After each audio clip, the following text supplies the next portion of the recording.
Hello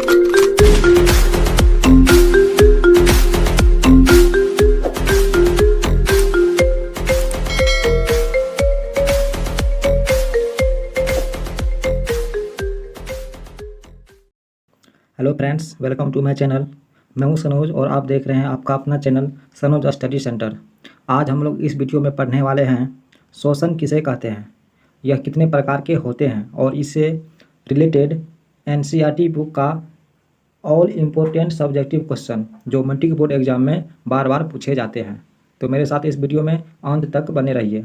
यदि आप इस चैनल पर नए हैं तो चैनल को सब्सक्राइब कर लें, क्योंकि आपको इस चैनल के माध्यम से क्लास 10th के सभी सब्जेक्ट्स के ऑब्जेक्टिव तथा सब्जेक्टिव क्वेश्चन की तैयारी बड़े अच्छे तरीके से करवाई जाएगी। तो चलिए वीडियो स्टार्ट करते हैं।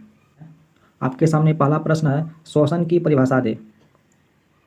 इसका उत्तर है, शोषण एक ऐसी प्रक्रिया है जिसमें कार्बनिक पदार्थों के ऑक्सीकरण के फलस्वरूप ऊर्जा प्राप्त होती है तथा कार्बन डाइऑक्साइड एवं जल मुक्त होती है। जब हम भोजन करते हैं तो हमारे भोजन का पाचन छोटी आंत में होती है। उसके बाद पचे हुए भोजन का अवशोषण होता है और वह पूरे शरीर की कोशिकाओं में वह चली जाती है। तो हमें किसी भी कार्य को करने के लिए, हमें जिंदा रहने के लिए हमें ऊर्जा की आवश्यकता होती है। तो भोजन को अर्थात कार्बोहाइड्रेट को ऊर्जा में बदलने के लिए हमें सांस लेना पड़ता है, हमें ऑक्सीजन की आवश्यकता होती है। जब हम सांस लेते हैं तो हमारे शरीर में जो कार्बनिक पदार्थ है ग्लूकोज, उससे ऑक्सीकरण की अभिक्रिया करते हैं और उसके फलस्वरूप हमें ऊर्जा प्राप्त होती है और साथ ही साथ कार्बन डाइऑक्साइड तथा जल मुक्त होती है। तो यह सारी प्रक्रिया शोषण कहलाता है।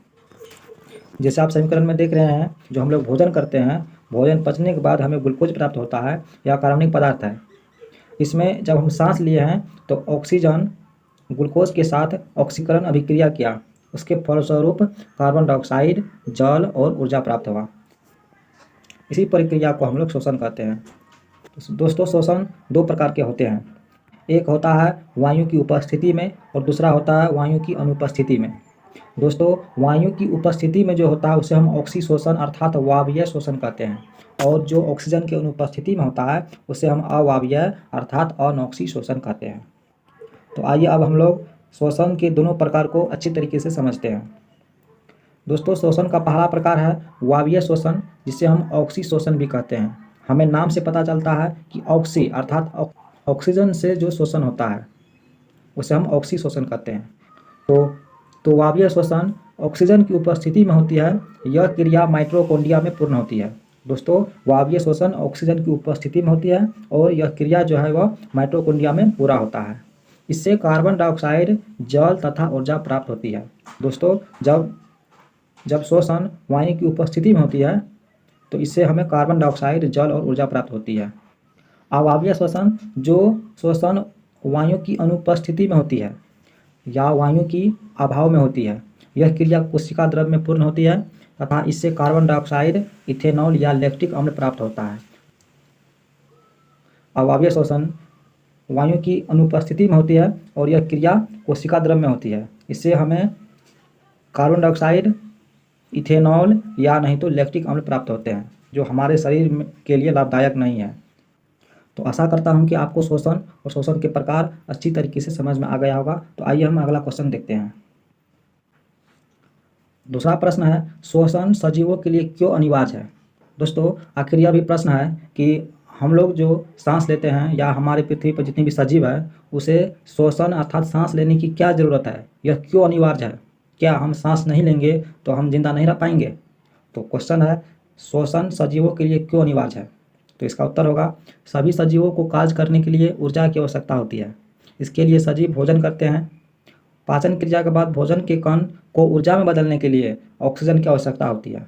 दोस्तों, सभी जीवों को कार्य करने के लिए या जीवित रहने के लिए ऊर्जा की आवश्यकता होती है। इसके लिए सजीव भोजन करते हैं। भोजन का जो पाचन क्रिया होता है, भोजन का जो पाचन होता है, वह पाचन क्रिया के बाद भोजन के कण को ऊर्जा में बदलने के लिए, जैसे हम लोग जो भोजन करते हैं वह कार्बोहाइड्रेट में परिवर्तित हो जाता है, जैसे ग्लूकोज, तो इसके जो कण होते हैं उसको ऊर्जा में बदलने के लिए हमें ऑक्सीजन की आवश्यकता होती है, जो शोषण के माध्यम से ही पहुंचता है। अतः शोषण सजीवों के लिए अनिवार्य है। आइए अब हम लोग अगला क्वेश्चन देखते हैं। तो अब आपके सामने अगला क्वेश्चन है, किण्वन किसे कहते हैं, यह कहाँ होता है। या आपको क्वेश्चन ऐसे भी पूछ सकता है किण्वन किसे कहते हैं, यह किस प्रकार का शोषण है। तो इसका उत्तर होगा पाइरूवेट ऑक्सीजन की अनुपस्थिति में इथेनॉल एवं कार्बन डाइऑक्साइड में परिवर्तित हो जाते हैं। दोस्तों इससे पहले हम लोग अभी पढ़े हैं कि अवायवीय शोषण के बारे में ऑक्सीजन की अनुपस्थिति में होती है और इससे इथेनॉल कार्बन डाइऑक्साइड प्राप्त होता है। तो किण्वन एक प्रकार का प्रक्रिया है। पाइरूवेट ऑक्सीजन की अनुपस्थिति में, पाइरूवेट एक ऊर्जा है जो हमें एटीपी के रूप में प्राप्त होते हैं। तो पाइरूवेट ऑक्सीजन की अनुपस्थिति में इथेनॉल एवं कार्बन डाइऑक्साइड में परिवर्तित हो जाता है। यह क्रिया किण्वन कहलाती है जो यीस्ट में होता है और यह अवायवीय शोषण है। तो अगला प्रश्न है, लगातार दौड़ने से व्यक्तियों की पेशियों में दर्द क्यों होता है। दोस्तों यदि कोई व्यक्ति लगातार दौड़ते रहते हैं तो उनके मांसपेशियों में दर्द होने लगता है, ऐंठन महसूस होने लगता है। ऐसा क्यों होता है आइए हम लोग जानते हैं। ऑक्सीजन के अभाव में हमारी पेशियों में पाइरूवेट से लैक्टिक अम्ल का निर्माण होता है। जब कोई व्यक्ति दौड़ता है तो उस समय उसको अधिक ऊर्जा की आवश्यकता होती है, इसीलिए ऑक्सीजन का अभाव हो जाता है और हमारी मांसपेशियों में जो पाइरूवेट होते हैं वह लैक्टिक अम्ल का निर्माण कर देता है और अधिक मात्रा में लैक्टिक अम्ल संचय से दर्द होने लगता है और जो है अधिक मात्रा में मांसपेशियों में लैक्टिक अम्ल बन जाता है और हमें दर्द होने लगता है। बहुत चलने या दौड़ने के बाद हमारी मांसपेशियों में ऐंठन या तकलीफ होती है। तो अगला प्रश्न है, मछली, मच्छर, केंचुआ और मनुष्य के मुख्य श्वसन अंगों के नाम लिखें। तो इसके उत्तर में हम लोग जीवों के नाम इस साइड लिख रहे हैं और उसके श्वसन अंग इस साइड लिख रहे हैं। तो मछली का जो श्वसन अंग है वह गल्फर है अर्थात गिल्स है। मछली गल्फर अर्थात गिल्स से सांस लेते हैं। मच्छर श्वास नली अर्थात ट्रेकिया से सांस लेते हैं और केंचुआ का जो श्वसन अंग है वह त्वचा है। केंचुआ त्वचा अर्थात चमड़ी से सांस लेते हैं। मनुष्य जो फेफड़ा से सांस लेते हैं।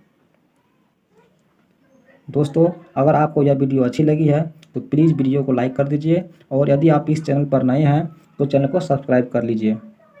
मिलते हैं अब अगले वीडियो में। जय हिंद, जय भारत।